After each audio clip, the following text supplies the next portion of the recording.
Luister, wat kan my vriend gebruik vir infeksie op die blaas? Ek weet nou nie as dit 'n meisie, 'n vroumens of 'n mansmens nie. Maar as dit 'n vroumens is, nee, vat 'n ei. Nee, en dan gooi ek as ek infeksie het en dan vat ek 'n ei. 'n Gewone ei wat ek my kos maak.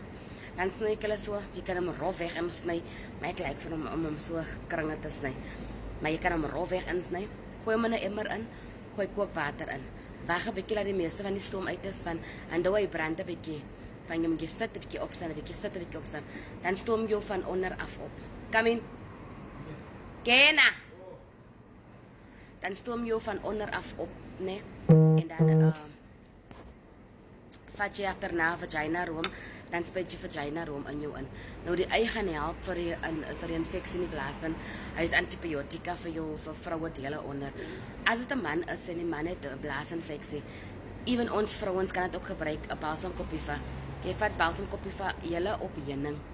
Hy werk baie goed op heuning as met suiker. Hy werk goed met heuning.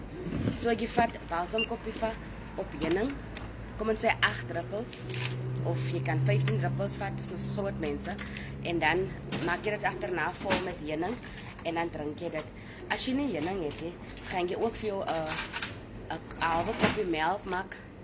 Baie dankie. 'n halwe koppie melk maak. Gooi die 15 druppeltjies balsam kopiva in die melk in en drink, maar die melk moet lou is. En dan drink jy dit so. Dit gaan ook help julle.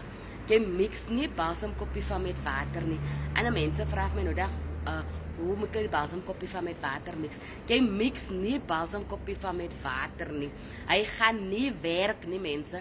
En as jy dit met water werk meng, dan gaan dit nie werk nie. En sê julle die raad werk, julle moet die raad reg volg. Water gaan nie help met balsam kopiva nie. Melk of heuning. En as jy nie melk of heuning het nie, dan vat jy bruin suiker. Nie wit suiker nie, bruin suiker. En dan kan jy dit ook gebruik, hoor.